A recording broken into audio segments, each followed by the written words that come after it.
پێشەنگ TV پێکەوە بۆ گۆڕانکاری، پێکەوە بۆ ئازادی و یەکسانی. کەسێ بەتەمایە چاکسازی لەم دەسەڵاتەیە بکەم، بەس خەوە بینێ. نەریتێکی شۆڕژێرانە، نەریتێک کە لە خوارەوە خەلیکە بنیاتی کۆمەلگایە. یەک هەر دەسەڵات ناتوانێت جا بە کێشەی ژنانباتەوە بەڕەک حتا بەڕێوەبەراتەکانی خۆشیان کەوتونەتە ژێر پرسیارەوانێ. بۆ بیستنی بۆچوون و تێڕوانینی جیاواز و دژەباو، بۆ خستنە ڕۆی دنگی مرۆیی و یەکسانی خوازی، بۆ ئەم سیستەمەکە 83 خوێندکار لێک بۆدا بخوێنێت. ئەم ناوانە دروستە بۆیان تەنها ناوی حکوومەت دروست نییە بۆیان چەک و پارەیان نەسەنیکەوە معناژی نامێنە ئیتر چارەسەری بنەڕەتی بۆ کێشەی خەڵکی کوردستان و لەعنانی ئەم دەسەڵاتەیە. هێنانە پێشەوەی دنگی ناڕزایەتیە جەماوەریەکان و بڵندگۆیەک بۆ هەڵسوڕاوانی هێناوە بەهۆی خۆپشاندانەکانەوە بۆ بەهۆی خۆڕاگری خەڵک و ئیرادەی خەڵکەوە بۆ کەوە دەسێنراوە. بێکارانە بە ئەودەسێکی کەم ئیشەکەن و ماگانە موسەکانیان پێنادن. وازات خەڵک تونتر ئەبێ. ئەگەر مەترسیەک هەبێ لەسەر هەرێمدا یەکێتی و پارتی و خود یەکێتی و پارتی مەترسی وڵاتەکانی مەنتیقەشیان بۆ سەر هەرێم زیاد کردووە. خستنەڕووی واقعیەتی دەسەڵات و ئۆپۆزیسیۆنی ساختە و پەردە هەڵماڵین لەسەر نیازیان، خۆشحاڵی هەبێ بەوەی کە هیچ ریفۆرم و چاکسازیەک و بەقازاجی خەڵک لەلایەن ئەمانەوە بکرێت. مێژوویەک و کارنامەیەکی پوڵیان هەیە لەسەر ملهوڕی، لەسەر چەکڕاکێشان، لەسەر تعداکردن لەسەر خەڵک. ئەمانە دژمنی خەڵکی کوردستان بوونە لە پشتیان لە خەڵکی کوردستان کردووە. دێماسپێکی پەرشە بەسەر چینی کتێکاد و بەشە زۆرەکانی چینی کتێکار و هەموو کۆمەلگایە پەرزیان کردووە. بۆ تاو توێکردنی ئەو بابەتانەی کەمتر لە میدیاکانەوە دەبیسترێن، بەشێکی زۆری لە حیزبات چەک و کۆمۆنیستەکانی دنیا و هەروەها بەشێک لە هەڵبژاردنەکانی ئەوروپا ناڕەزایەتیان دەربڕی وینەکانی تاوانی دروست کردووە و تاوان ئەنجاما دەسەڵاتی چەکداری میلیشیای حزبی میلیشیای لە کوردستان. خەڵک لەلایەک و قەویترە، سازمانی تەیارکردە، ڕادیکاڵترە. بۆ نیشاندانی ڕێگەی ڕزگاری خەڵکی، پێشەنگ TV هەموو ڕۆژانێکی چوارشەممان کاتژمێر 9 شەو بە کاتی کوردستان ڕاستەوخۆ پەخشی بەرنامەکانی دەکات. شەرمەزار نابێ ئەو هەموو جەنەراڵە مقابایە لە ناو شارەکەی خۆیان بینێ بە ئەنواع و ئەشکال چەکی ئەسلحەی قورسەوە طەبیعیە بەلایە. یەکەمین جارە لە کوردستان کرێکاران خۆیان دەستبەرن بۆ مەراسیم و چالاکی یەکیایە. شۆڕش تەنها ڕێگەیە، هەڵسانی خەڵک ڕاپەڕین و خۆشانی جەمالی تەنها ڕێگەیە کە ئەڵتەرنەتیڤێک دابینکە. لە فەیسبوک، یوتیوب، ئینستاگرام، تویتەر و تیکتۆک فۆلۆمان بکەن. بەرنامە و گرتە ڤیدیۆیەکان ببینن. پێشەنگ TV پێکەوە بۆ گۆڕانکاری، پێکەوە بۆ ئازادی و یەکسانی.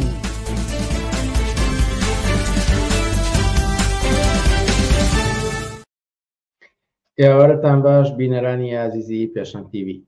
خۆشحاڵە من بنار مستەفا بۆ چوارشەمەیەکتر دێمەولاتان بۆ پێشکەشکردنی پەخشی ڕاستەوخۆی بەرنامەکانی پێشەنگ TV. ئازیزان، بەرنامەکانی ئەمڕۆمان 19 مارسی 2025 لە ئاسێتەوە پێک هاتووە. سەرەتا سەبارەت بە پێکهێنانی حکوومەتی هەرێمی کوردستان و ئەو ململانیایی کە لە نێوان ئەحزابەکاندا هەبووە قسە و باسمان دەبێت. پاشان سەبارەت بە یادی کارەساتی کیمیابارانی هەڵەبجە و هەروەها یادی ڕاپەڕینی ساڵی 1991 قسە و باسێکی تریشمان دەبێت و بە بۆنەی 4 ساڵ بەسەر تێپەڕیاندنی یەکەم بەرنامەی پێشەنگ TV قسە و باسێکی کورتمان دەبێت لە پەیوەند بە پێشەنگ TVەوە. ئێوەش دەتوانن وەک هەموو جارێک با پرسیار و سەرنج و تێبینەکانتان بەشداری بکەن و ئەوانەی ئێوە لە کۆمنتەی خەنە ڕوو ئاڕاستەی میوانانی بەرنامەکانی دەکەین.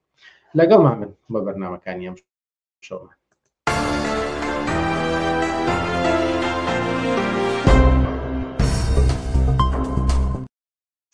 مەڵە بینەرانی عەزیز، سەرۆک ئاماژەم پێدا یەکەم تەوری ئەمڕۆمان تایبەتە بە قسە و باس لەسەر پێکهێنانی حکوومەت و هەروەها ئەو قسە و باس و ململانی لە نێوان ئەحزابی سیاسی لە کوردستاندا بووە. ئەم بابەتەش تاوتێ دەکەین لەگەڵ تاهیر حەسەن. تاهیر حەسەن، ئێوارەت باش و سوپاسکە لەگەڵمانیت. ئێوارەی ئێوە و بینەران و بیسەرانی ڕادیۆ پێشەنگ باش ماندوو نەبن. بەیانی 20 مانگ دەبێتە دروست بە 5 مانگ بەسەر ئەنجامدانی هەڵبژاردننی پەرلەمانی کوردستان کە لە 20 تشرینی یەکەمی ساڵی ڕابردوودا ئەنجامدرا. ئەوە نەبێ هیچ نەکرابێ لە ماوەی ئەم 5 مانگەیە جارێک پەرلەمانتاران کۆبوونەوە یان بەشێک لە پەرلەمانتاران کۆبوونەوە سوێندی یاساییان خوارد و وا لە ڕۆژانی ڕابردووشتا باڵ تاالبانی سەرۆکیەکێتی سەردانی پیرمان بۆ بینینی مەسول بەرزانی کردووە و لەسەر پێکەنانی حکوومەت دیارە قسە و باسێک کراوە. ڕەنگە لە چەند وڵاتێکی تر بۆ نە لە بەریتانیا هەندێک جار لەم ماوەیەدا چەند جار حکوومەت کەوتووە و تەشکیل بۆتەوە. بەڵام ئەگەر تەماشا بکەین لە کاتی هەڵبژاردنەکانەوە هەتاوەکو ئێستا و ئەمریکا ئەنجام درراوە چی ئاراستەیەک بۆ پێکێنانی حکوومەتی ئایندە و ئەم پەرلەمانەی کە دەنگدانی بۆ کرا دەبینین؟ بە هەرحاڵ ئەم دروستکردنی حکوومەت کێشەیە کە یەکێتی و پارتی هەیەە یا کێشەیە کە دەسەڵاتدارێتی زودنەوەی کوردایەتی لە کوردستانە هەیەە بە کۆبوونەوە دابنیشندانە نیشن دوا بکەوێ دوانەکەوێ سەرنجام بۆ خەڵکی کوردستان ئەو واقعیەتە ڕۆشنە چونکە لە پێش دەستپێکردنی هەری ئێستا کە حکوومەت هێشتا دروست نەبووە بە زیاکردنی باجیان لەسەر خەڵک بەسەر مەسەلەی خصوصیکردنی کارەبا بەسەری خصوصیکردنی وردە وردە هێواش هێواش خصوصیکردنی کەرتی تەندروستی دەستکردن بە گیرفانی خەڵکا زیاکردنی باج و خەراج ئایندەیەم حکوومەتە هەر درێژە پێدەری حکوومەتەکەی پێشووە بێ و دەسەڵاتی پێشووترە بێ کە لە بینی یەکێتی و پارتیە برا بەبرا بەشیان کرد جا 60 بە 40 بێ یا هەر جۆرێک بێ یەکێتی برا بچووک بێت و پارتی برا گەورە بێ کە زۆر زاهیرەکە زۆرتر وایە بە تایبەت لە دوای و ئاڵوگۆڕانە کە لە ڕۆژڵاتی ناوەڕاستە دوای مەسەلەی غەزە پاشەکشەی جمهوری ئیسلامی کەوتنی ئەسەد بە هەر حاڵ مەیدان پیاکردنی ئیسرائیل و دەخالەتی دەوڵەتی تورکیا لە ناوچەکە زۆرتر ئەو کەمپەی کە پارتی سەربەو بوو زۆرتر ئەمە زۆر قودرەتی هەیە زۆرتر بە قازانجی ئەو تا ئێستا تەواو بووە بۆ یەکێتی لە وەزعێتێکی خراپترایە سەرنجام منی شۆڕ کردو هەموو ئەو بەڵێنانەی کە پێشووتر دای و ئەو هاتوو هاوارانی کە پێشووتر کردی و ئەوەی کە مدیر عام نازانم چی ئێستا لەبەردەم مدیر عامە بۆ خۆی دانیشتۆ خەریکە برابشوکی قبولەکات قسەکەمەوەیە کە هەر جۆرێک ئەم دەسەڵاتە تەوزیعکەن بە قازانج و بەرژەوەندەکانی خەڵکی کوردستان نییە وەزیرێ لا ببرێ وەزیرێ بچێتە جێگەی سەرۆکی پەرلەمان بە جۆرێک بێ ئیمکاناتێکی زیاتر لە پەرلەمانە بنبەنەوەی نوێ جێگە و ڕێگەیەکی کە بۆ لە وەزارەتەکانە لە مدیر عامەکانە یەک زەڕ نەخشی نییە لە ئاڵوگۆڕ لە ژیانی خەڵکە ئەگەر کۆبوونەوەکانیان بە ئەنجام ناگە کێشەیەکە کە خۆیان هەیەە ئەوانەی کە لەسەر مێزی گفتوگۆ دانیشتون هیچ لایەکیان نوێنەرایەتی بەرژەوەندی خەڵکی کوردستان ناکەن هیچ لایەکیان کێشەیان لەگەڵ یەکتری لەسەر بەرژەوەندی خەڵکی کوردستان لەسەر کارەبا لەسەر ئاو لەسەر نان لەسەر کرێ لەسەر موچە لەسەر جوابدانە و بە خزمەت گوزاریەکان لەسەر ئەمانە کێشەیان نییە بەڵکو لەسەر تەوزیعکردنی پارویدەمی خەڵک لەسەر بەتاڵان بردننی پارویدەمی خەڵک ئەگەر کێشەیەک بیان بێت لە بەشی خۆیان ڕازی نەبنیاشتێ لەسەر ئەمە کێشەیانە بۆیە خەڵک زۆر بۆی مهم نییەم کۆبوونەوەی نەتیجەی ئەبێ نابێ ئەم حکوومەتە لە دوای هەڵبژاردن حکوومەت دروست ئەبێ نابێ چونکە نە حکوومەتێ لە ئارادایە نە هیچ شتێ نە پەرلەمانێ لە ئارادایە خەڵک گەزانە 32 ساڵ ڕابردوو دوو زۆنە یەک هەردووکیان زەرد و سەوز بە زۆری چەک بە زۆری میلیشیا بەسەر سەری خەڵکی کوردستانەوە ڕاگیراوە ئەوەی کە دروستیەکەن و پارەی بۆ سەرفەکەن فقط میکیاجێکی دەسەڵاتێکی میلیشیاییە شێوەیەکی قانونی پێبن لە هەم ڕوو بە دەرەوە هەم ڕوو بە خەڵکی کوردستان بڵێن نوێنەری خەڵشینی ئەمە خەڵک دەنگیان پێداوین بۆیە مافی ئەوەگەروایە بۆچی لەماوەی ئەم 5 مانگەیە نەیانتوانیوە تەنان ئەو حکوومەتە شکڵی و کارتۆنیەش تەشکیل بدەن آخر کێشەکە ئەوەیە دروستکردنی ئەم شێوازە لە حکوومەت ینی تەوزیعکردنی ئەمەش ڕاستەوخۆ لە ژێر سایی هەلومەرجێکایە کە لە ناوچەکە هاتۆتە پێشەوە ئەوەی کە پێشووتر باسم کرد یەکێتی سەر بە کەمپی جمهوری ئیسلامی بۆ تاوەکو ئێستا جمهوری ئیسلامی لەنێو ئەم هاوکێشەیە موقعەتی زەعیف بووە پێشووتر جمهوری ئیسلامی لە جنوبی لوبنانە دەسەڵاتیە بوو لە سووریایە دەسەڵاتیە بوو هەموو پەیکەرەکانی دەسەڵاتی لە عێراقا بەدەسەوە یانەوەی کە پێڵی هیلالی شیع هەمووی مەیدانداری ئەسلی جمهوری ئیسلامی بوو لە دوای ضربەیەکە لە غەزە و تیرۆری حەسەن نەسرڵڵا و کەوتنی بەشار ئەسەد و وردە وردە پاشەکشە ئێستا گەم لە حەزەکەی زۆرتر فشاردانان لەسەر حوسیەکان کە جمهوری ئیسلامی لە ئێمەە پشتیوانیانەکە بردومانکردنی ئەوان و جارێکی کە دوای هاتنی ترەم ئەنجا دانانی دووبارە ئابلوقی ئابووری لەسەر جمهوری ئیسلامی و هاڕەکردنی چەند ئەوەندەی تمەنی جمهوری ئیسلامی لە بازاری جیهانیە هەموو ئەمانە جمهوری ئیسلامی لە حاڵەتێکی زۆر خراپە ڕاگرتووە بە معنایەک ئەو هێزانش کە پشتیان بە جمهوری ئیسلامی یان مایان ئیستراتیژیان لەسەر جمهوری ئیسلامی سیاست و دەخالەتی جمهوری ئیسلامی دانابێ طبعا لەگەڵم هەلومەرجە بەرەو ڕووە بن بۆیە گەر ملاحەزەکەی ماوەی پێشەسە پارتی هەڕەشەی لە حکوومەتی مرکزیە کرد ئێمە لە حکوومەت لە پرۆسی سیاسی یەینە دەرەوە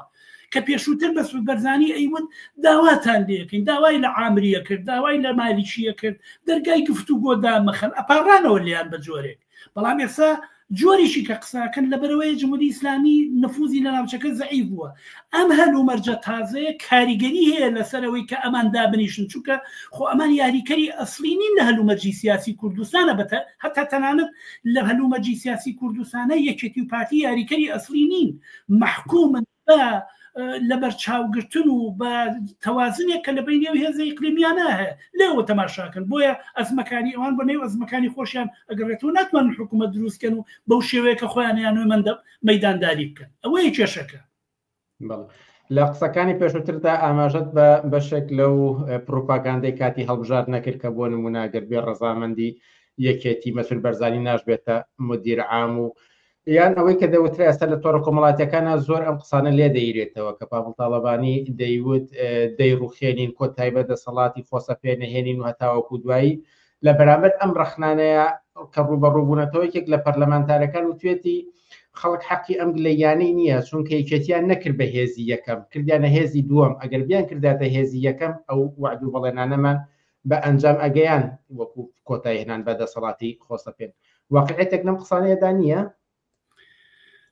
خەڵکی بۆچی یەکێتی بکە بە هێزی یەکەم یەکێتی لەوەتی لە دوای سیوێکی ئابۆ هێزی دووەمە یەکێتی دوای لە سیوێکی ئابوو بە هێزی دووەم لە کوردستان لە نێو ئەو دەسەڵاتە میلیشیایی کە بوو 2003 کە ڕژێمی بەعز ڕووخا یەکێتی مای لەسەر ئەوە دانا کە بە گرتنی کەرکووک و نفوس پیاکردن لە کەرکووکە بتوانێت هاوسەنگی هێزی پێش سیوێکی ئاب لەگەڵ پارتیەوە خۆی لێ بکاتەوە بەڵام بێ ئاگا بوو لەوەی کە کەرکووک هەولێر نییە هێزگەلی تری تایە ئیسلامی سیاسی شیعی تایە ئیسلامی سیاسی سوندنەی تایە بۆ مەسەلی بۆ ئەمریکا و غەرب جێگەیشی تایبەتی ترە بۆیە هەرچەنێ نفوز لەو منتیقەیە پیاکە ناتوانێت هێز لە کوردستانە هاوسەنگی هێزی سیوێکی ئاب بگەڕێنێتەوە بۆیە جارێجگە لەوەش کە خەڵکی زانن کە لە ئەم دەسەڵاتی کە هەیە دەسەڵاتی انتخابات نییە دەسەڵاتێک نییە ئەم دەسەڵاتە بە انتخابات نایەتەوە تا بە انتخابات بڕوە بە هەڵبژاردن ناتوانی تۆ هێزێک بکەی بە هێزی یەکەم و هێزێک بکە بە هێزی دووەم بە هەڵبژاردن ناکری ئەم کارە چونکە ئەم دەسەڵاتە لە بناغەوە بە هەڵبژاردن نهاتووە ئەم دەسەڵاتە بە سواری دەبابەکانی ئەمریکا لە ساڵی 1990 هاتووە و تا 2003 لە نێو خەتی نۆفلای زۆنات ئەمریکا و غەرب پاراستویانن بە قازانجی دەخالەت و نفوزی سیاسی و سەربازی خوان لە ناوچەکە و لە ڕۆژهەڵاتی ناوەڕاستە بۆ فشاردانن لەگەڵ لەسەر ئەو کاتی ڕژێمی بەعس بۆیە ئەمانە بە انتخابات نهاتون و بە انتخابات ناڕۆن ئەوەی کە یەکێک کورسی زیاکە کورسی کەمەکان لە نێو ئەم هاوچێشەیە بەشێکی کەم و بەشێکی زیاترە هیچ بەرژەوەند و خازانج و بەرژەوەندێکی خەڵکی کوردستان ناگۆڕێ دەسەڵاتێکی میلیشیاییە کۆمەڵی دوکان و بازاریش لەم لاوەدانراوە ناویان ناوە ئۆپۆزیسیۆنی بۆرژواییان ئۆپۆزیسیۆن لە نێو کەوانەیەەکە کە معاشخۆری ئەم دەسەڵاتن و لەسەر ئەساسی ئەم گەندەڵیە کە یەکێتی و پارتی و ئەم دەسەڵاتی میلیشیایی هەن لەسەر ئەمە سەوز بوونەمانە لەسەرم قسەی ئاخر دەمەوێت بپرسم کە ئەڵەی کۆمەڵێک ئۆپۆزیسیۆنی بۆرژوازی و ئەوەی کە مەعاشخۆری دەسەڵاتدارانن لە نێوان ئەم هێزانەیە لە ماوەی ڕابردوودا قسە و باس هاتووە و ڕۆیشتووە یەکتریان تۆمەتبار کردووە بەوەی کە لایەنگری دەسەڵاتن بە تایبەتی لایەنە ئیسلامیەکان لەگەڵ نەوەی نوێ لەگەڵ حیسێک بۆ نمونە سکرتێری حیسێک حەمی حەج مەحموود توێتی باسی کردووە کە هەر لایەنێکی ئیسلامی 150,000 دۆلارە بڕێکەکە لە دەسەڵات وەری دەگرێت و ئەم منبلانێ و شەڕی لە نێوان ئەم هێزانەیە هەیە لە پای چیەوەیە و حەق لای کامیانە ئەزانی چۆنە یەک شتێک کە هەمیشە دەسەڵاتێکی بۆرژوایی ئۆپۆزیسیۆنەکەی لە خۆیەچێ دایکم هەمیشە قسەی کرد دەیوە گەر شتێک لە هین بچواییوە ئەڵەی بەدەم دایناوە بۆیە دەسەڵاتێکی میلیشیایی دەسەڵاتێکی دواکەوتوی کوردایەتی یەکێتی و پارتی وەختێک ئەم دەسەڵاتە میلیشیاییە ئەبینی لە 32 ساڵ 33 ساڵی ڕابردووە کەمترین وەڵامدانەوەیان بە نیاز و گوزەرانی خەڵک نەداوەتەوە و کەمترین خەسڵەتی ئینسانیەت و مۆدرنیزمیتیانە بۆ ئەم دەسەڵاتە تەماشای ئۆپۆزیسیۆنەکەی کە لە خۆیەچێت یعنی دەسەڵاتێکی ئاوها داوەشاو دەبێ هەر ئۆپۆزیسیۆنێکی بۆرژوایی ئاوایی هەبێت جا مشکلێم ئۆپۆزیسیۆنە ئەوەیە هەمیشە دائنیشن کلافەیە درۆ ئەکەن کلافێ مافی مرۆڤ و بەرژەوەندی خەڵکی کوردستان و هەموو ئەمانەکەن بەڵام کەسێکی وەکو حەمید حاجی مەحموود هەموو ئەم کلافە درۆیان لێکاتەوە هەموو ئەم خوریان ڕیسە خوریان لێکاتەوە بەڕیز چکە حەمید حاجی مەحموود ئەمە نازانێت حەمید حاجی مەحموود خۆی زۆر بە ئاشکرا ئەڵێ من هەچ کەسێ پارەم باتێ وەریەگرم هەچ کەسێ پارەم باتێ نەعمەڵڵا خوانەی بڕێ بۆیە کە لەگەڵی دائنیشن و تەحالف لەگەڵ یاکە لەچن لەگەڵ قاسم سولەیمانی پارەوەرەگرن یا لەگەڵ مەسعود بەرزانی پارەوەرەگرن ئەی شارنەوە ئەم ئۆپۆزیسیۆنە هەتا تەنانەت موسەنا ئەمین ئەڵێ حەقی خۆمانە ئێمە ئەم دەسەڵاتە پارەمان باتێکە پارەمان نایەتێ بێ دەستکەین بە گیرفانی خەڵکە یعنی کۆمەڵێ مشەخۆرن ئەگەر پارەی خەڵک لە لای یەکێتی و پارتیە و لەوانەوە وەرینەگرین خۆمان لە خەڵکی وەرەگرین یعنی ئێمە ژیانی خۆمان ژیانی جەریدەکانمان میدیاکانمان هەموو ئۆرگانەکانمان ژیانی شخصی خۆمان ئیمکاناتێکە هەمانە هەموو ئێمانە لە خەڵکی وەرەگرین جا ئەم پارەی ئەگەر لای خەڵک بووە بێ یەکێتی و پارتی ئەگەر لای پارەی خەڵکە لای یەکێتی و پارتی بوو دەبێ یەکێتی و پارتیمان ناتێ بە حەقی خۆمان ێزان هەتا عەلی باپیرێ و ئێمەش ئەو پارەی یەکێتی و پارتی نییە پارەی خۆمانە هیچ کەسێ باسیەوە ناکە ئاخر دەی ئەو هەموو خەڵکە کرێکار و زەحمەت کێش و مامۆستایانە وەختێک کارەکەن ئەی ئەمان حەقی خۆیان نییە کریان پێ بدرێ ئەی حەقی خۆیان نییە بە پێی گرانبوونی ژیان کرێکانیان بچێتە سەر ئەی ئەوە تاوان نییە کە بە دوومان و سێمان بە 90 ڕۆژ معاشیان نادەنێ یا چارەکە موچیان نەدەنێ ئەی ئەگەر تۆ حەقی خۆتە پارە بدرێ بۆ حیزبەکەت کە حەقی خۆت نییە کە هیچ حەقێکت نییە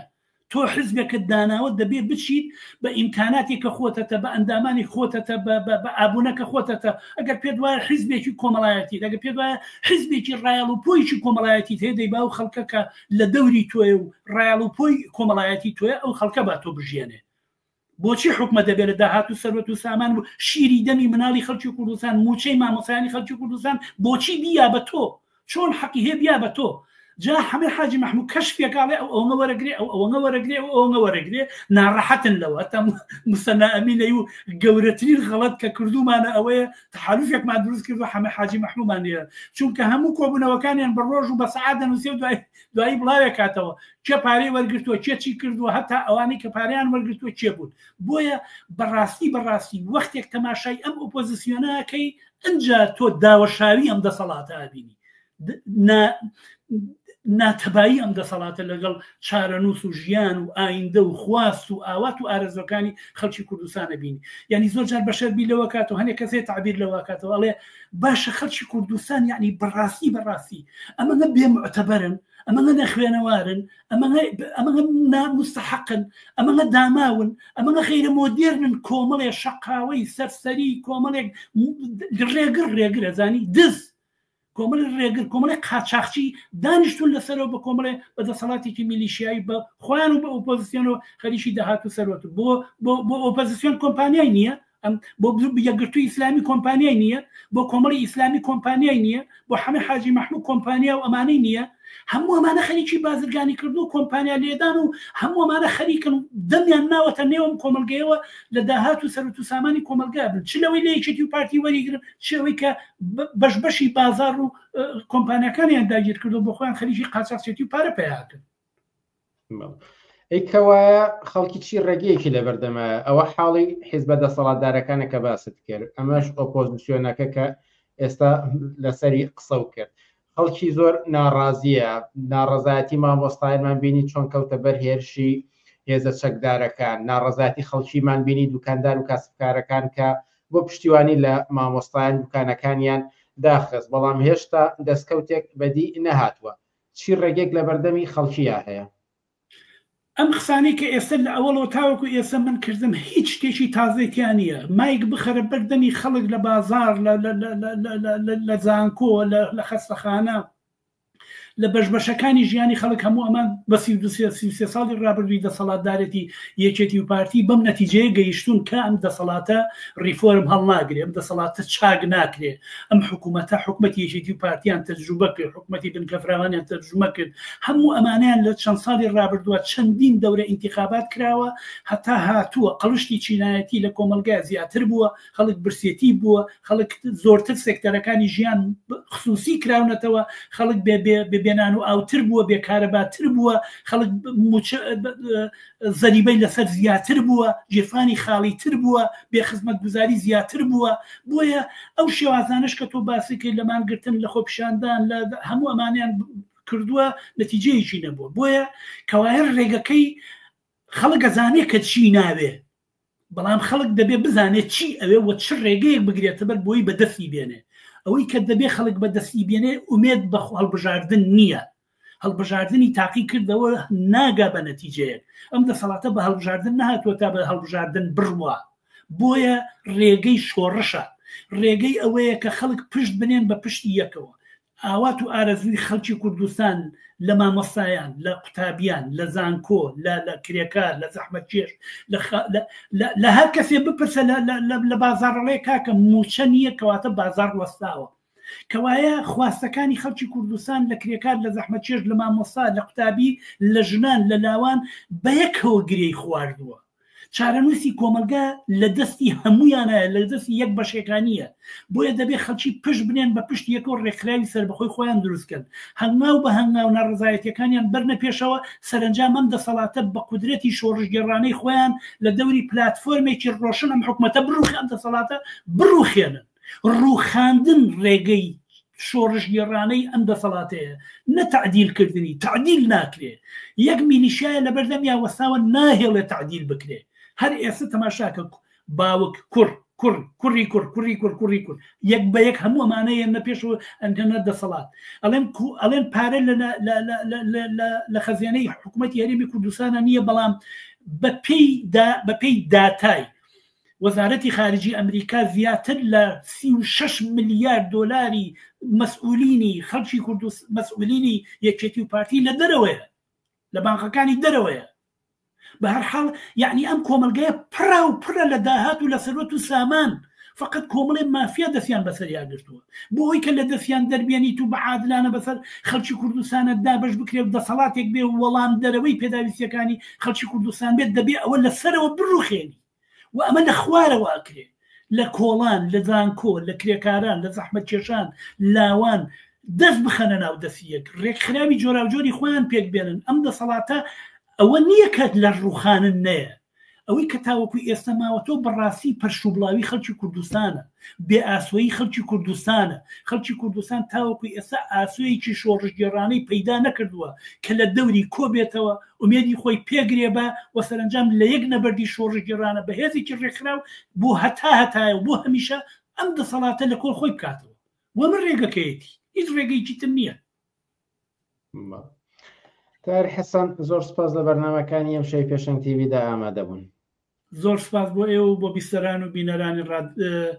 پێشەنگ تیڤی. زۆر سپاس. زۆر سپاس. عزیزان، موچانێکی کورت و پاشان قسە و باس لەسەر کارەساتی هەڵەبجە و یادی ڕاپەڕی لاگەڵمان بمێنەوە.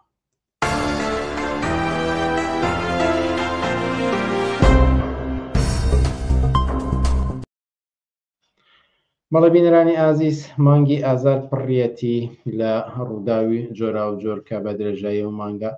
لەسەر یادەکانی قسە و باز دەکرێت. ئێمەش بە پێیتوانە لە بەرنامەکانی پێشەنگ تیڤیدا جێگەمان بۆ کردوونەتەوە و ئەمڕۆژ بە تایبەتی لەسەر دوو بابەت قسە دەکەین. ئەویش یادی کارەساتی کیمیابارانی هەڵەبجە لە ساڵی 1980 و هەروەها ڕاپەڕینی ئازاری 1990. ئەم بابەتەش تاوتێ دەکەین لەگەڵ عەبدوڵڵا مەحموود سەرنووسەری بڵاوکراوی بۆ پێشەوە و ئەندامی مەکتەبی سیاسی حیزبی کۆمونیستی کرێکاری کوردستان. عەبدوڵڵا مەحموود، ئێوارەت باش و سپاس کا لەگەڵمانیت. ئێوارەی خۆتان و گوێگران و بینەرانی تەلەڤیزیۆنی پێشەنگ باش. لە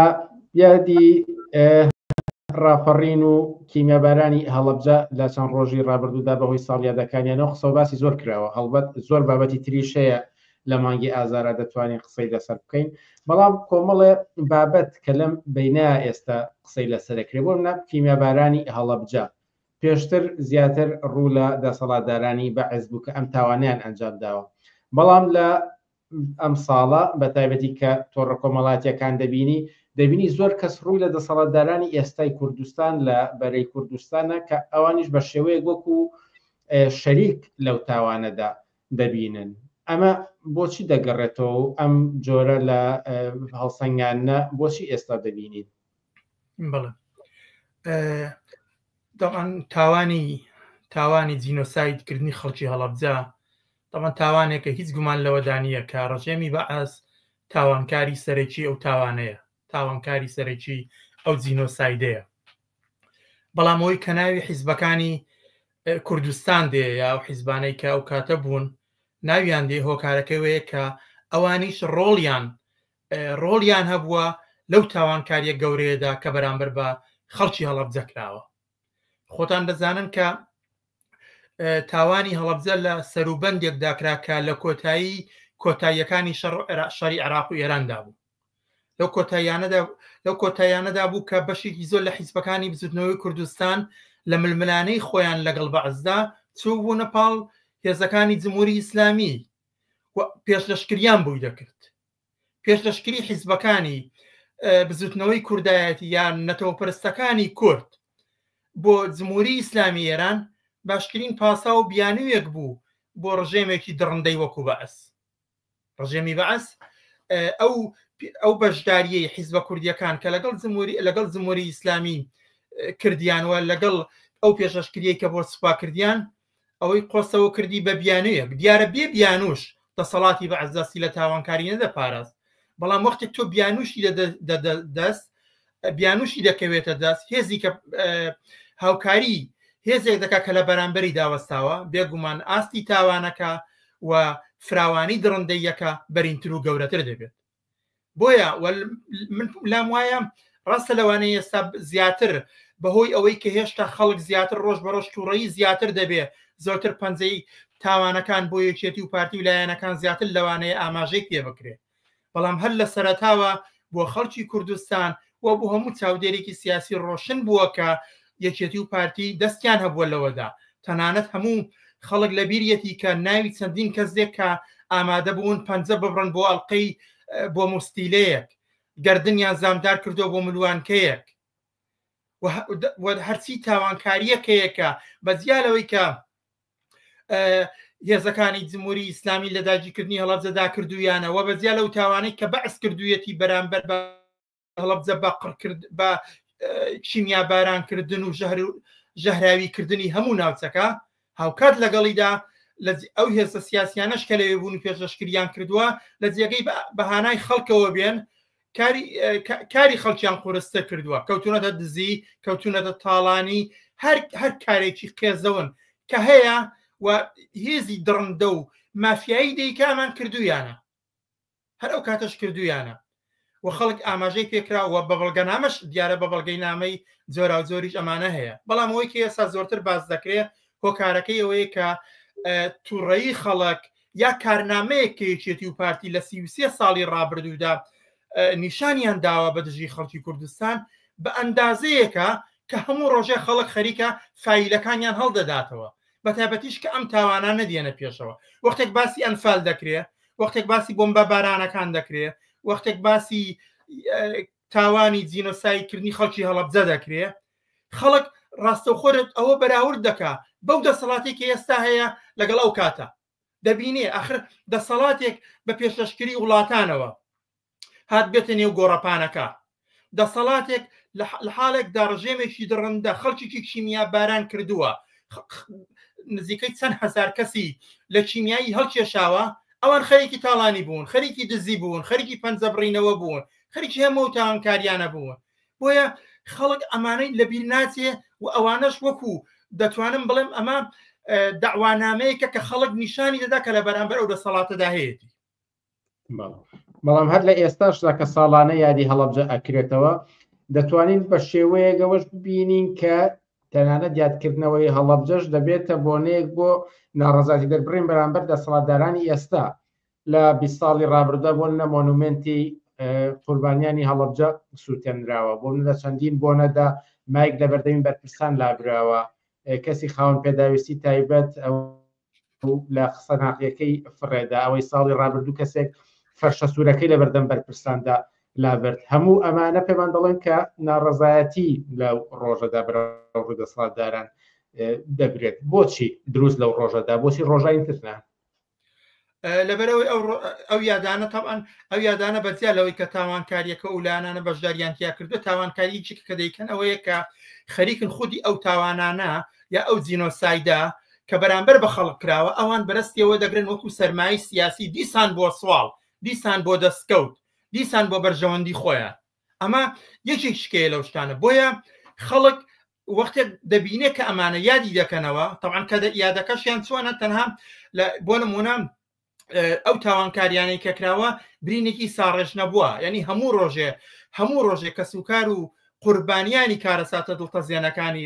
کوردستان لە هەڵەبجە تا ئەنفال و هەموو تاوانکاریەکانی کە هەموو ڕۆژێ بە جەستەی خەڵکی کوردستانەوە دیارە بە کە سوکاریانەوە دیارە وەختێک هەموو ئەمانە دیارە وەلەو لاشەوە لە ماوەی ئەو ساڵەدا هێزەکانی بزنەوەی کوردایەتی تەنها ئەو ڕۆژیان بیر دەکەوێتەوە کە ناوی شانزەی سەیە لەو ڕۆژەدا دەیانەوێت چی بکەن لەوێش لە جێگەی ئەوەی خۆ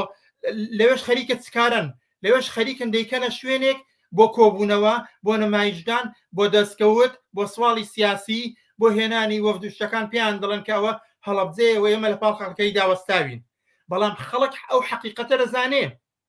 ئەو حەقیقەتە دەزانێت کە لەلایەکەوە ئەم هێزە سیاسیانە خۆیان بەشدار بوون لەو تاوانکاریەدا ئەمە یەک وە دووەم کارنامەی دوای هەڵەبجەش بەسەر خەڵکی هەڵەبجە شوێنەکانی کەوە دەبینن تۆ تەماشای کە هەڵەبجە لە 1970 کیمیاباران دەکرێت بۆ ئێستا حسابی کە نزیکە 37 ساڵە لە 37 ساڵی ڕابردوودا دەسەڵاتی بزنەوەی کوردایەتی کە فەرمێسکی تیمساحی بۆ قوربانیانی هەڵەبجە و شوێنەکانی کە هەڵدەوەرێنێ چکارێکی کردووە بۆ ئەو شارە چەندە ئەوەی کە هەموو بەشی زۆری ئەو مردووانە دەستی ئەوانی تایە بەڵام لە مردن و لە برسیکردن و لە نەخۆشخستن و لە بەدەنگەوە نەچوونی بریندارانی کارەساتی هەڵەبجە ئەم دەسەڵاتە بەشدارە لە 33 ساڵی ڕابردوودا بۆیە خەڵکی کوردستان کە لێوان لێوە لە تووڕێی لە بەرامبەر ئەو دەسەڵاتە بەوەنەی دەیان کەیسی دیاری کراوەوە لە بێموچەیەوە لە گرانیەوە لە بێمافیەوە لە سەرکوتی ناڕەزایەتیەکانەوە لە تاڵانیەوە لە هەموو ئەوانە دەبینێ بۆیە هەر لەو ڕۆژەشدا ڕێگەنادا ئەمانە خۆیان بکەن بە خاوەنی بە زۆرێک لە زۆرەکان دەتوانم بڵێم ناڕەزایەتی خەڵکی هەڵەبجە لە ساڵیادی هەڵەبجەکاندا بەدژی دەسەڵاتی یەکێتی و پارتی ئەوە ڕادەگەیەنێ کە ئێوە ناتوانن خۆتان لە پاڵ قوربانیانی خەڵکی هەڵەبجەدا ببینن ئێوە بەشێکن لەو تاوانکاریە بۆیە ناڕەزایەتیان بەرامبەر دەردەبڕن لەو ڕۆژەشە بەتابەتی کە دەبێ بزانین کە هەموو ڕۆژێ خەڵک لە ناڕەزایەتیە هەموو نەک هەموو ڕۆژێ هەموو دەقە و سانیەیەک خەڵک لە ناڕازیتیدایە بەرامبەر بەو دەسەڵاتە وەختێک دەبینێ سەرانی ئەو حیزبانە لە یادی هەڵەبجەدا خەریکن کۆ دەبنەوە و خەریکن کۆمەڵێک درۆ کۆمەڵ دیسان بەڵێنی ناڕاست بە خەڵک دەدەن خەڵک بۆ قبول نەکردنی ئەوە ناڕەزایەتیان بەرامبەر دەردەبڕێت ینی ناڕەزایەتیەکە چەندە ناڕەزایەتیە بەرامبەر تاوانکاریە کە بەرامبەر بە بەعسکراوە بە هەمان ئەندازە ناڕەزایەتی خەڵکی هەڵەبجە و قوربانیانە بەدژی ئەو دەسەڵاتەی کە هەم ڕۆڵی هەبووە لەو کارەسەتەدا هەم لە دوای ڕوودا تاوانەکەشدا دیسان هەر بەردەوا من لەو تاوانکاریانەی کە دەیکە خۆ بێموچەی مەگەر تاوان نییە خەڵکێک کارەکە بەڵام تۆ موچەی پێنادەی ئەوە تاوانە بەڕاست بۆیە خەڵکی هەڵەبجە هەموو ساڵێ وەک تۆشوتت لە بەرامبەریاندا وەستاونەتەوە و تەنانەت ئەو شتێک کە وەک پیرۆستترین شت بزوتنەوەی ناسنووە لەستی شانەزی پێوە دەکرد وەک مۆنیمنتی هەڵەبجە لە یەکێک لە خۆپیشاندانەکانی ساڵانی 96 ئەوانە بوو سووتان خەڵک سووتان بەڵێ خەڵکی کوردستان ینی تۆ بەجیالەوەی کارێکت لەگەڵ مردووەکان کردووە کە چەند جار مردوان دوتن لەگەڵ زیندوەکانیشە خەریکی ئەو سیاسەتە درێژە پێدەدەیت بۆیە خەڵکی کوردستان و بەتابەتی خەڵکی هەڵەبجە و قوربانیانی ئەو تاوانکاریانە لەوانە خۆش نابن و ئەو پەیامێکی ئاشکرایە بۆ ناوتن بەو دەسەڵاتە و بۆ کۆبوونەوەی درۆزنانەیان لەو بۆنانەدا. 3 ساڵ دوای کیمیابارانی هەڵەبجە ڕاپەڕینی هزاری 1990 کە پێی دەگەین ئەوەی کە لە ئێستا دەستگا ڕاگەیاندنەکانی بوون لە دەسەڵاتداران یەکێتی و پارتیە باسی دەکەن لە شێوەی ڕووداوەکەەوە گەر باسکەین ئەوەی کە ئەوان دەیگێڕنەوە ینی کەسێک ئاگاداری ڕووداوان نەبێت بەم شێوەیە بووە کە یەکێتی و پارتی لە دەرەوەی کوردستان هێزی چەکداریان هەبووە و لە 5/3دا بە پلانێک و بە بەرنامەدا ڕژراو ئەم بەرەی کوردستانیە یەکێتی و پارتی و ناوی ئەشخاصێکیش دەهێنرێک و ئەندازیاری ڕاپەڕین ناویان دەبن هێرش دەبن و وردە وردە دەسەڵاتی بەعس لە ناوچەکانی کوردستاندا پاک دەکەنەوە. دواتر دێمە سەر ئەوەی کە کەسانێک تەنانەت ناڕازیشن لەوەی کە یان پەشیمانن لەوەی کە بەشدار بوون لە ڕاپەڕینە، بەڵام لەسەر ئەم مێژوو گێڕانەوەیە ئێوە چەندێک بە دروستی دەبینن. تاوان هەمیشە وتراوەڵێ ئەوانەی کە مێژوو دەنووسن یا مێژوو لە جێڕنەوە سەرکەوتوەکانن یا ئەوانەی کە خۆیان بە سەرکەوتوو دەزانن بۆیە بەو جۆرە دەیگێڕنەوە کە خۆیان دەیانەوێ نەک بەو جۆرەی کە ڕوویداوە. ینی شێواندنی مێژوو یەکێک لە ئەرکەکانی ئەو هێزانەیە کە لە بەرەی دژی خەڵکن یا لە بەرەی دژی ڕاستین بە جۆرێک دەتوانم بڵێ هەموو ئەو ڕیوایەتە یا ئەو چیرۆکی کە باسی دەکەن کە گوایە ئەمان لە شاخ بوون و ئامادەکاریان کردووە و هێزیان هەبوو و هاتوون و دەسەڵاتی حکومەتی بە ئەسیان ڕاماڵیوە ئەوانە لە سیناریۆیەک زیاتری چیکەمیە. حقیقەت ئەوەیە کە ڕاپەڕینی خەڵکی کوردستان ڕاستەوخۆ پەیوەندی بە هەلومەرجێکی دیاریکراوی جیهانیەوە هەبوو. شەڕی عێراق، کوێیت و شەڕی ئەمریکا کە لەژێر ناوی دامەزراندنی نەزمی نوێ لە دژی عێراق کردی حکوومەتی بە ئەسلاواز بوو لە مەرکەز بە لاوازبوونی حکوومەتی مرکزی لە بەتابەتی لە مرکزدا لەگەڵ ئەوانەدا خەڵکی تووڕەش لە سەرتاسەری عێراقدا سەرەتا لە خوار و ناوەڕاستی عێراق پاشان لە کوردستان لە لاوازبوونی ڕژێمی بە ئەسکەڵکیان وەرگرت بۆ خۆپیشاندان و ناڕزایەتی ڕاپەڕین بەمە ڕوویدا. تەنانەت خودی ئەو حیزبانە ئەگەر تەنانەت وەک دەڵێن نەخشەیان هەبوو و یا چەند هێزیێکی دیاری تاوان خۆتان دەزانن لە دوای هەشتا ئەوانەوە ئەوەی کە پێ دەڵێن هێزی پێشمەرگە لە شاخەکان و ئەمانە بە هیچ زۆرێک نەمابوو چەند مەفرەزێکی زۆر کەم نەبێ لە هیچ شوێنێک نەمابوون. بەڵام هەتا لەو بارەیەشەوە وەختی خەڵک شارەکانی پاکردێتەوە بۆ چەند ڕۆژ دواتر ئەمان هاتوونەتە ناو شار. ئەمە بۆی بزانی ینی لە هەلومەرجێکی ئاوادا بوو و خودی ئەوەش کە ئەو ڕاپەڕینە دەبێت یەک حقیقەت بزانین لە هەلومەرجێکی بی ئەندازە کۆنەپەرستانەدا ڕوویداوە. ینی خەڵک لە هەلومەرجێکدا لە هەلومەرجێکی کۆنەپەرستا ویستوێتی تۆڵەی خۆی لە دڕندەیی ڕژێمێک بکاتەوە کە لە عێراقدا دەیان تاوانی گەورەی بەرامبەر بە خەڵکی کوردستان و بەرامبەر بە خەڵکی عێراق سەرتاسەری عێراق دیارە نیشانداوە خەڵک ویستوێتی تۆڵەی خۆی لێ بکاتەوە هاتۆتە مەیدان. ئەوەی کە دەتوانم بە زۆرێکی کە بیڵێم وەکو حقیقەتێک ئەوەیەکە ئەمان کە هاتنەوە ئەم چەند هێزەکە هاتنەوە یا لەو هێزانەی کە لە نێو خۆی کوردستاندا کە دیارە لایەنگر و خەڵکیان هەبووە چیان کردووە بە ئاوا دەست پێ بکەین. یەکەمین گەڕانەوەی یەکێتی و پارتی هێزەکانی کەی بزوتنەوە کوردایەتی بۆ شارەکانی کوردستاندا بە کوشتاری ژن دەستی پێکرد. ئەو کوشتاری ژنەی کە ئێستا بەردەوامە لە کوردستان درێژکراوەی یەکەمین ڕۆژی گەڕانەوەی هێزەکانی بزوتنەوەی کوردایەتیە بۆ ناو شارەکانی کوردستان و ژن کوژی. خاڵێکی کە یەکەمین گەڕانەوەی ئەوان کە دێنەوە کوردستان یەکەمین شتێک کە دەستی بۆ دەبن تەبعانەوە بە دانپیانانی سەرانی خۆیان کە ئێستا باسی دەکەن تاڵانی و دزیە لە سەدی بێخمەوە دەست پێ دەکەن تا دەگاتە ممتەلەکاتی دامەزراوە دەوڵەتەکان و ئاودیوی ئێرانی دەکەن. ئەمەش خاڵێکی کە یعنی ئەو تاڵانی و دزیەکی ئێستا هەیە درێژکراوەی ئەو تاڵانی و دزیە کە لە کەمین ڕۆژی گەڕانەوەی یەکێتی و پارتیدا دوای سەرەتای ڕاپەڕیندا دەستی پێکردووە دەستی پێ دەکەن. ئەمە دوو وە سێیەم بە هێرش بۆ سەر ئازادی دەستی پێ دەکات. یەکێتی و پارتی دەگەڕێنەوە هێرش بۆ سەر ئازادی دەست پێ دەکات. هێرش بۆ سەر ئازادی چۆن؟ ئەو بەزیالەوەی کەوتم لەلایەکەوە ژنیان دەکوشت و لەلایەکەوە تاڵانیان دەکرد هەر ئەو کاتەش لێبوردنێکی گشتیان دەرکرد بۆ ئەو کەسانەی کە تاوانبار بوون بەرامبەر بە خەڵکی کوردستان ئەو بزانە و هاوکات لەگەڵ ئەوەدا بەهێرش بۆ سەر شوراکان دەستیان پێکرد کۆمەڵک ئەو شورایانەی کە پێک هاتبوون لە کوردستاندا وەکو شتێکی نوێ لەو کۆمەلگایەدا کەوتنە بەردەمی هێرشەی دەسەڵاتی یەکێتی و پارتی و لە هەموو شوێنەکاندا بەمانە دەستیان پێکردووە و لەگەڵ ئەوەدا بە خۆبەستنەوە بە وڵاتەکانی ناوچەکە یعنی ئەگەر کەسێک بێوێ مێژووی واقعی بگێڕێتەوە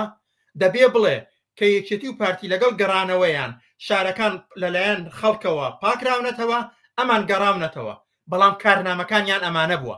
نا ئەوەی کە چوبنە پشت تووڕەیی خەڵک بۆ نەریتێکی کە بۆ دامەزراندنی دەسەڵاتێکی نوێ کە ئاسەواری بەعز نەهێڵێ ئەمە نەبوو بە پێچەوانەوە وەگوتم بە کوشتاری ژنان بە تاڵانی و دزی و ئاودیوکردنی ممتەلەکاتی خەڵک بە هێرش بۆ سەر ئازادی و شوراکان وە خۆبەستنەوە بە وڵاتانی ناوچەکە ئەو چوار خاڵەوە زۆرشتی کە دیارە دەتوانم پێکم بەڵام وەک مەسایلی سەرەکی ئەو چوار خاڵە سەرەکیە کارنامەی سەرەتایی حیزبەکانی بزوتنەوەی کوردایەتی بووە کە هەر چوار لەو خاڵەکە من باسییان دەکەم هێشتا درێژەیان هەیە هێشتا گۆڕستانی بێنامیشانیشنان هەیە هێشتا هەفتەی شوباتەکان و خۆپیشاندانەکانی دوایی سەرکوتەکانیان دیارە تا دەگاتە سەرکوتی خۆپیشاندانی مامۆستایان و فەرمانبەرانی کە لە دووسێ هەفتەی ڕابردوودا کردیانە سەریان دەیبینین تا دەگاتە سەرەوەی کە هێرش بۆ سەر ئازادیەکان لە هەر شوێنێک بێت تەنانەت کۆبوونەوەیەک لەو هەولێرەدا ڕێگەی پێنادرێت خۆت دەیبینی و لە زۆنی سەوزیش ئەگەر تۆزێک دەسەڵات بترسێنێت دیسان ڕێگەی لێ دەگرن بەمانە دەستیان پێکردووە خاڵی چوارەمیژەوەی کە وتم خۆبەستنەوەکەشان هەر دیارە کە چۆن هەر لایەکیان لەگەڵ تورکیاویکیشان لەگەڵ ئێران دەستیان تێکەڵ کردووە بە جۆرێک لە زۆرەکان دەتوانم بڵێن بوون بە یەک بوونەتە لازم و مەلزومی یەکتر ئەوەش وەسعی خەڵکە لەولاوە ئەمە پێ دەڵێن ڕاپەڕی ئەوەی کەوان خۆیان بە خاوەنی دەکەن ئەمەیە دیارە هەرم هۆکارانی کە ئاماژەت پێکرد هۆکارن بۆ ئەوەی کە کەسانێک کە لەو ڕاپەڕینەدا بەشدار بوون یان بەشێک لەوان بە جۆرێک پەشیمانی دەردەبڕن یان لە تۆڕە کۆمەڵاتیەکانە سەرنج و تێبینی هەندێک کەس دەنووسن کە وەکو هەڵەیەکی مێژووی باسی دەکەن کە نەدەبوو ئەنجام بدرا یان هۆکار چییە کە ئەم جۆرە لە باشەکشە باسی دەکەن لەبەرەوەی خۆی بڕیارە ئەگەر ڕاپەڕینێک بکرێ خەڵک ڕاپەڕینی بۆ کرد بۆ ویسی تۆڵە لە بەعسکاتەوە بۆ ئەوەی دەستی بە ئازادی بکە دەستی بە خۆشگوزارانی بکە بەشێک لەو خەونانەی کە هەیبوو لە ژێر سایی دەسەڵاتی بەعزدا خەفە کرابوو خەڵک لە ڕاپەڕیندا بە ڕاپەڕین ویستی کۆتایی بەوانە بێ وەجارێکی کە ستەم نەبینێتەوە بێمافی نەبینێتەوە سەرکوتی ئازادی نەبینێتەوە ئیرادەی سیاسی پێشێل نەکرێ ئاهیندەی سیاسی کوردستان بە ئاقارێکی باشدا بڕوات بۆ ئەمانە خەڵک هاتە مەیدان و ڕاپەڕینی بەو ئارەزوانەوە کرد بەڵام وەختێک دەبینێ هەموو ئەو ئارەزوانەی لەلایەن کۆمەڵێک هێزەوە کە بانگەوازی شۆڕش و شۆڕژگێڕی و ڕزگارکردنی کوردستانیان دەکرد وەختێک دەبینێت ئەمە پێچەوانەکەیەتی وەخودی هەر ئەو هێزانە ئێستا خەریکن لە جێگەی دەسەڵاتی ڕووخاوی بەعز دەسەڵاتیان بەرەستەوەیە و لە ژێر سایی ئەو دەسەڵاتەدا لە باری ئابوووریەوە لە باری سیاسیەوە لە باری مافی مەدەنیەوە لە باری حقوقەوە لە باری یاساییەوە لە باری سەرەتایی ترین مافە فەردیەکانەوە تەماشا دەکا کە لە ژێر زەبری هەژمونی دوو دەسەڵاتی دیاریکراودایە کە 33 ساڵە درێژەی هەیە دەیکەن بۆیە خەڵکێک کە بەشداری ئەوەی کردو تەنانەت بەشێکی زۆر لەوانەی کە لە ڕیزەکانی خۆشیان بوون وەک خۆدوتت پەنجەی پەشیمانی دەگەزن چکاوان بڕیار نەبوو ئەوان بڕیار نەبوو ڕاپەڕین بۆ ئەوە بکەن کە کۆمەڵێکی کە لە خەڵەف و مازن و ئەوانەوە بیگۆڕن بە ئازاد و نەوزاد و مەحموود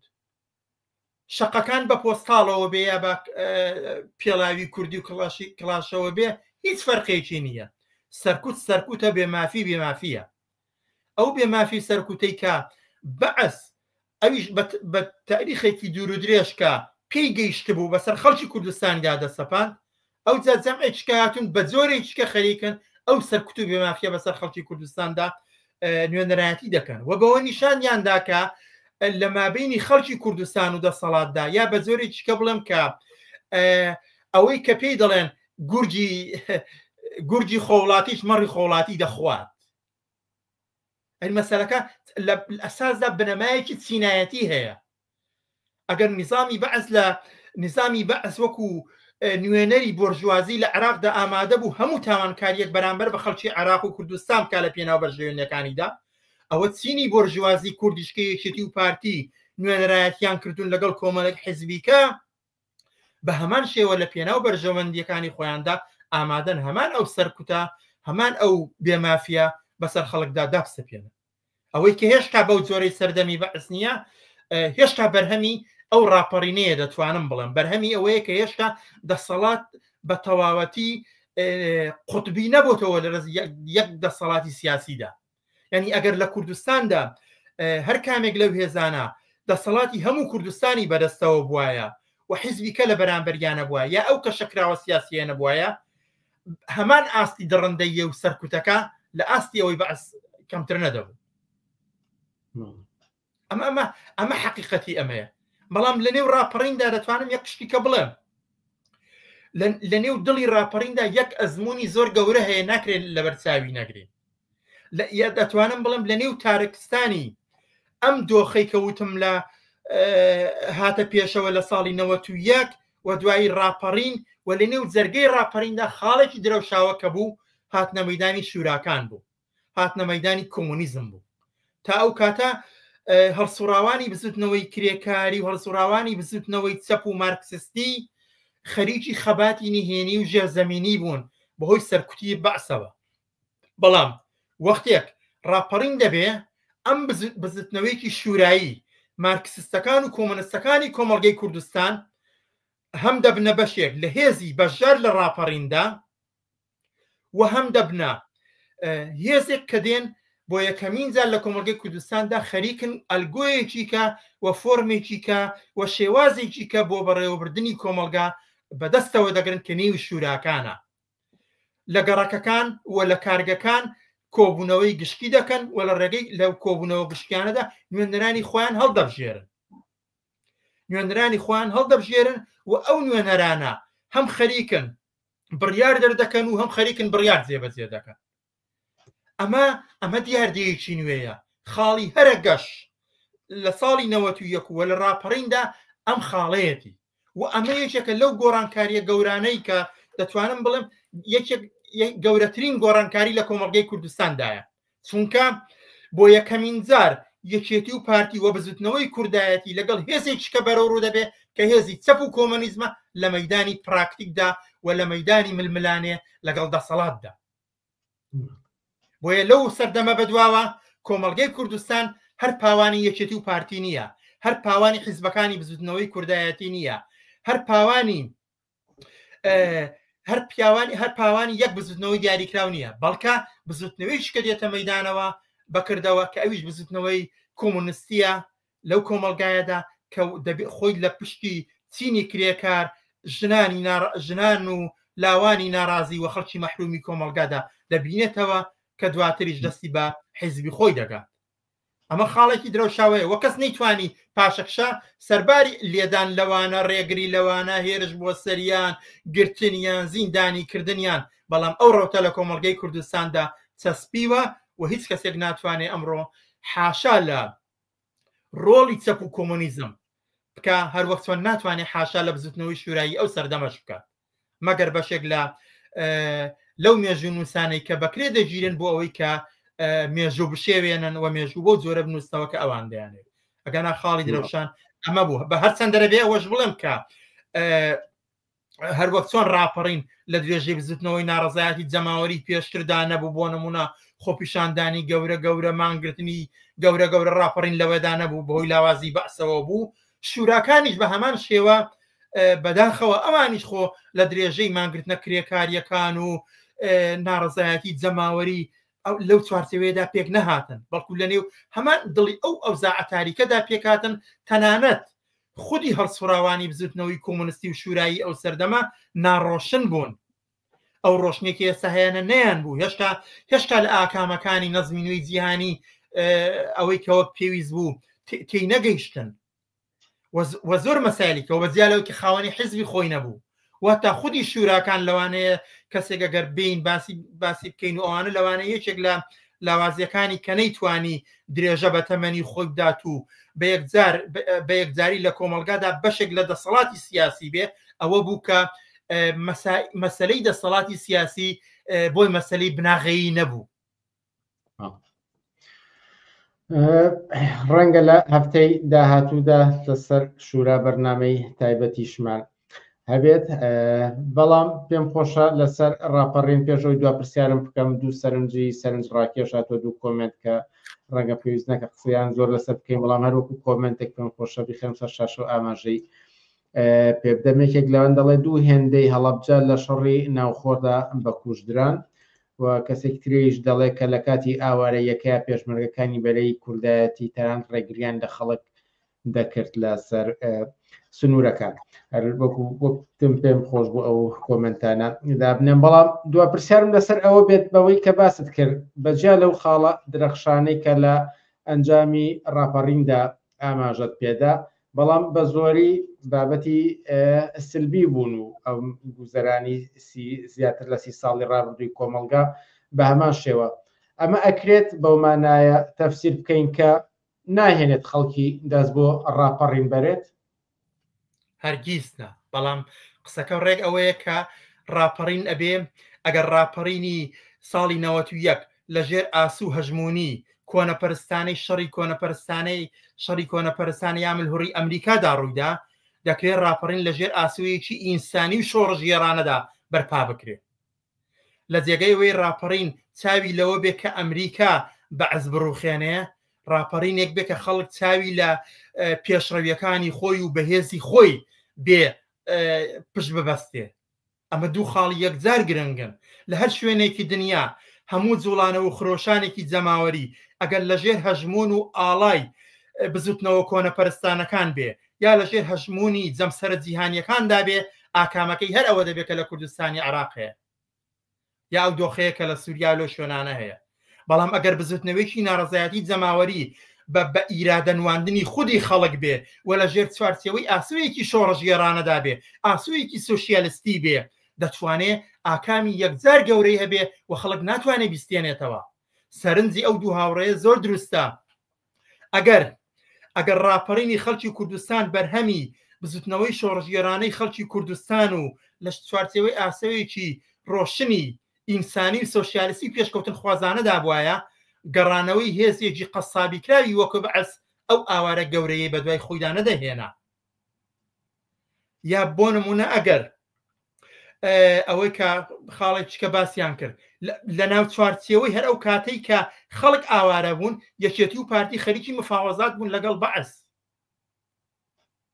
هێشتا مەمە بوو هەتا تەماشا و واقعیەتەشکە هەتا لە وەختێک کارەساتی یا تاوانی هەڵەبجە ڕوودەدا، هەموو ئەوەی کە پێی دەڵێن دنیای دیموکراسی و غەرب مێشیش میوانیان نییە تەنانەت ئامادەنی ئیدانەشی بکە. بۆ لەبەرەوەی ئەو سەردەما بەرژەوەندی زیل هێزەکانی دنیا لەگەڵ ڕژێمی سەدام حوسێندا یەکان گیر دەبوو، بۆیە ئامادە نەبوون قسەیە بکە. ئێستاش کە دێن وەفدەکانیان دێ لەگەڵ سەرانی یەکێتی و پارتی لە هەڵەبجە دەوەستن، مۆری ئەو تاوانکاری و ئەو بێ هەڵوێستیان بە ناو چاوانەوە دیارە. لە کۆتاییدا ماوەڵێم ڕاپەڕین ڕێگەیەکە بۆ ڕزگاری ڕاپەڕین خۆپیشاندان مانگتن هەموو ئەوانە ڕێگایەکەن و شۆڕش ڕێگایەکی واقعیە بە مەرجی ئەوەی کە لەژێر ئاسوویەکی ڕۆشنی پشت بەخۆوەستوودا بێت. ئەمە بپرسم عەبدوڵڵا مەحموود کە دەرسی ڕاپەڕین بۆ ئایندە دەبێت چی بێت؟ ئەگەرچی بە زۆری قسەکانی خۆتا هەو، بەڵام ئەگەر کورتی کەینەوە بۆ چەندێڕێک بۆ جیلی داهاتوو کە ئەم ئەزمونە وەرگرن بۆ ئەگەر هاتوو دۆخەکە هاتەوە خەڵکی دەستی برد بۆ ڕاپەڕین، چی ئەزمونێک لە بەرچاو بگرێت؟ ئەزمونی یەکەم پشتبەستن بە هێزی خۆ لەزەی پشتبەستن بە هێزی دەرەکی، پشتبەستن بە توانایی خۆ تا پشتبەستن بە جەنگ، خۆڕێکخراوکردنی پێشوەختە لە دڵی هەر جم و جۆڵێکدا خاڵێکی کەیە، بوونی ئاسوەیەکی شۆڕژێرانە کە پێشوەختە بزانی هەنگاوەکانت بەرەو کوێرە چێ دەرسێکی کەیە ڕۆڵی چینی کرێکار و ڕۆڵی چینی کرێکار و یا ئەوانەی کە لە بەرهمێناندا دەوریان هەیە دەرسێکی کەیە و نیشاندانی ئەزمموی شکست خواردوی بزتنەوەی کوردایەتی و بەشداری ئەوان لە ڕاپەڕیندا دەرسێکی کەیە و دەیان دەرسی کە دەتوانین ببژێرین کە هەموو ئەوانە دەرسن ئەزمونن کە کردوێتی وە خەڵکی کوردستان بەو ئەزمونانەش بەوە گەیشتووە ینی ئەو دۆخەی کە ئێستا لە کۆمەلگای کوردستاندا هەیە بەشێکی ئاکامی ئەوەیە کە کاتی خۆی ئەگەر ئەمانە بەرەستەوە گیرایە بۆ نمونە ئەگەر خەڵکی کوردستان هەر ئەوەی بۆ نمونە مامۆستایان و فەرمانبەران کە ئێستا خۆیان بە پشتبەستوی خۆیان لە مەیدانەکەدان ئەگەر ئەوە بپەڕێتەوە بۆ شوێنەکانی کە بۆ گەڕەکەکان بپەڕێتەوە بۆ نێو کارگەکان و بە ڕێکخراوبوونەوە ئەو کارە بکرێ و لێکەڵ پێکران هەبێت لە نێوانیاندا بێگومان دەتوانێت ئاکامی زۆر گەوری هەبێت بۆیە دەبێت ڕاپەڕینی داهاتوو دەبێت ڕاپەڕینێک بێ لەژێر ئاسوویەکی شۆڕژ گێڕانە بە پشت بە خۆبەستن و بە ڕێکخراوبوون و بە ئەزمون وەرگرتن لە دەسەڵاتی بزوتنەوەی کوردایەتی لە 33 ساڵی ڕابردوودا ئەوانە ئەزمموی گرنگە. عەبدوڵڵا مەحموود ئەندای مەکتەبی سیاسی حیزبی کۆمسی کرێکاری کوردستان و سەرنووسەری بڵاوکراوی بۆ پێشەوە زۆر سپاس لە بەرنامەکانی ئەم شەی پێشنگ تیڤیدا ئامادە بوو. زۆر سپاس بۆ ئێوە زۆر سپاس بۆ ئەو هاوڕێ و ئازیزانی سەرنجیان نرد و بۆ بیسەران و بینەرانی تەلەڤیزیۆنی پێشنگ وە سپاسی تایبەت بۆ تۆ. زۆر سپاس. عزیزان پێش ئەوەی کۆتای بە بەرنامەکانی ئەم شەو بێنین لە چوارهەمین ساڵیادی یەکەم پەخشی پێشەنگ تیڤیدا قسە و باسێکی کورت دەکەین لاگەڵمان بێن.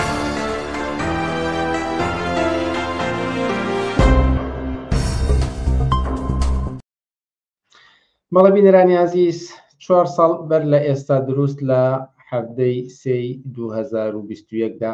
یەکەم پەخشی بەرنامەکانی پێشەنگ تیڤی دەست بەکار بووە لە دوای ئەو بەروارەوە هەفتانە پێشەنگ تیڤی بۆ ماوەی کاتژمێرێک بەرنامەکانی خۆی پەخش کردووە. لە چوارهەمین ساڵیادی یەکەم پەخشدا دەتوانین ئەوە بڵین کە پێویستی ئەم تیڤە دەبینین لە میدیای کوردیدا بۆشایەک لە میدیای کوردیدا هەیە وێڕای ئەوەی کە میدیایەکی یەکجگار زۆر هەیە دەیان دەستگای ڕاگەاندنی فراوان و زەبەلاح بوونیان هەیە تەلەڤیزیۆنی 24 کاتژمێری هەیە و لەگەڵ ئەوەی کە سۆسیال میدیا بە چەندین دەستگای تری ڕاگەاندنی جۆرا و جۆر بوون بەڵام بۆشایەکی فراوان هەیە کە پێشەنگ تیڤی هاتووە پڕی بکاتەوە. ئێمە لە بری ئەوەی کە زیاتر لە ڕوانگەی ئەحزاب و دەسەڵات و لایەنە جۆرا و جۆرەکانەوە تاوتوێ ڕووداوەکان بکەین لە ڕوانگەی بەرژەوەندی خەڵکەوە قسەکانمان لێرەوە دەکەین و تاوتوێی ڕووداوەکان و ئایندە هەڵدەسەنگێنین. لابری بەرپرسانی و دەسەڵاتداران ئێمە مایک دەخینە بەردەم هەڵسوڕاوانی ناڕەزایەتیە جەماوەریەکان هەڵسوڕانی بزوتنەوە یەکسانی خوازی ژنان هەڵسوڕانی کرێکاران و لاوان و هەتاوەکو دوایی ئێمە تاوتوێی بابەتەکان دەکەین لە ڕوانگە و بەرژەوەندی خەڵکەوە نەک بەرژەوەندی ئەم ئەحزاب و ئەو لایەنی سیاسی ویان ئەو دەسەڵاتەوە. کاتێک کە باس لە جوڵە و کردداری لایەنێک دەکەین دووبار لە هەمان ڕوانگەوە کە کاریگەریەکانی بۆ کۆمەڵگە چی دەبێت بۆ خەڵکی چی دەبێت نەک ئەوەی کە فلان لایەنی سیاسی فلان حیزبی سیاسی چی دەستکەوتێکی تایە دەبێت. لە زۆر ڕوویترەوە ئێمە فراوانتر قوڵتر بابەتەکان تاوتوێ دەکەین و هەڵسەنگاندنیان بۆ دەکەین بۆنە لە پەیوەند بە پرسی هەڵبژاردنەوە تەنها قسەمان لەسەر ئەوە نییە ئاخۆ کام لایەندان زۆر بێنێت و کێ کورسی کەم بێنێت و کێ زیاد بکات بەڵکو تەواوی پرۆسەکە دەخەینە ژێر پرسیارەوە و لایەنە جۆرا و جۆرەکانی هەڵدەسەنگێنین و قسە و باسییان لەسەر دەکەین و زۆر لایەنی تریش ئەگەر سەرنجی بەرنامەکانتان دابێت زۆر قوڵتر هەمەلایەنەتر بابەتەکان تاوتوێ دەکەین و لە هەموو شی گرنگتر ئێمە ڕوومان لە ئایندەیەکی گەشت لە ژیانێکی باشتر لە ڕزگارکردنی کۆمەڵگەیە هەموو ئەمانەی کە ئێمە لێرەوە ئەنجام دەدەین هەوڵ دەدەین لەو ئاراستەیە دابێت کە چۆن بە ژیانێکی باشتر بە دنیایەکی باشتر بگەین لەبری ئەوەی کە ئێمە بپرسین کە ئەم حزب ئەو لایەن ئەو کەسە ئەو دەسەڵاتە چی ئەکات بەگشتی قسەمان لەسەرەوەی کە خەڵکی پێویستە چی بکات خەڵکی پێویستە دەست بۆ چی کردارێک بات و چی هەڵوێستێک چی کردارێک لە خۆی نیشان بدات بۆیە کە لەم ڕۆنگەیەوە تەماشا دەکەین لە میدیاکانی تردا کەمتر ئەم بابەتانە تاوتێ دەکەن کەمتر بەم شێوەیە ئەم قسانە دەکرێت ئێمە و بابەتانە تاوتێ دەکەین و داخەینە بەرباس کە میدیاکانی تر کەمتر خۆیانی لێ دەدەن ئەگەر ڕۆژە لە ڕۆژان میدیایەکی تر هاتە ئاراوە و ئەم کارانی کە ئێمە دەیکەن ئەوانیش جێبەجێ بکەن ڕەنگە ئیتر پێویستی بە ئیدامەدانی ئەم کارە نەبێت بەڵام تاوەکەوەی کە میدیایەکی لەو جۆرە بە زمانی کوردی بوونی نییە ئێمە درێژەدان بەم کارە بە گرنگ دەزانین و هیوادارین ئێوەش ئەگەر هاوڕان لەگەڵمانە ئەگەر بوونی ئەم دەنگەتان پێ مهمە ئەگەر ئیدامەدانی کارەکانی پێشەنگ تیڤیدان پێگرنگە بە پێی توانای خۆتان بتوانن کۆمەکمان بکەن و هاوکارمان بکەن هەر لە بڵاوکردنەوەی بەرنمەکان لە لای خۆتان و لە تۆڕە کۆمەڵایەتیەکانەوە هەر لە گاندنی بە دۆستان و ئازیزانتان لە ئاگادارکردنەوەیان لە بەرنمەکان لە ناردنی سەرنج و تێبینیەکانتان بۆ ئێمە یان ئەوەی کە بتوانین لە تۆڕە کۆمەڵایەتیەکانەوە زیاتر بە خەڵکی بگەێنین لە ڕێی کۆمەکی مالیەوە هەموو ئەمانە جێگەی خۆیان دەبێت و بەجیا لەوەی کە هاندانێکە بۆ ئێمە بۆ درێژەدان هاوکات هاوکاریی گەورەشە بۆ ئیدامەدان و سەرخستنی ئەم پرۆژەیە هاوکاری ئێوە بۆ ئێمە زۆر جێگە دەگرێت و ئێمە تەواوی کارەکانمان خۆبەخشانەیە لە کاتی خۆمان و بە ئێنەرجی و بە توانای خۆمان ئەنجامی دەدەین بۆیە هەموو هاوکاریەکە پێمان بگات بێشک جێگەی خۆی دەگرێت و هاوکار دەبێت لە سەرخستن و ئیدامەدانی بەرنمەکانماندا هیوادارین کە لە پێنجەمین دەستپێکی ساڵی بەرنمەکانی پێشەنگ تیڤیدا بتوانین ئەو سەرنج و تێبینیانە ئێوە دەیخەنە ڕوو باشتر لە بەرچاویان بگرین بتوانین بەرنمەکانمان هەمەلایەنەتر دەوڵەمەندتر بێت و لەو ئامانجانی کە خچومانەتە دەستورکارمانەوە باشتر پێیان بگەین و بتوانین تەنانەت کاتی بەرنمەکان زیاتر بکەین هەمەلایەنتری بکەین جۆرە و جۆرتری بکەین و بە زۆرترین کەسیش بگات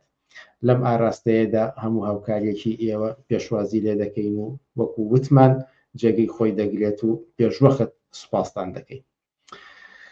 لێرەشدا دێنە کۆتایی بەرنمەکانی ئەم هەفتەیەمان تا هەفتەی ئایندە کاتێکی خۆش بۆ هەموو لایەک و هەرشاد و سەرکەوتو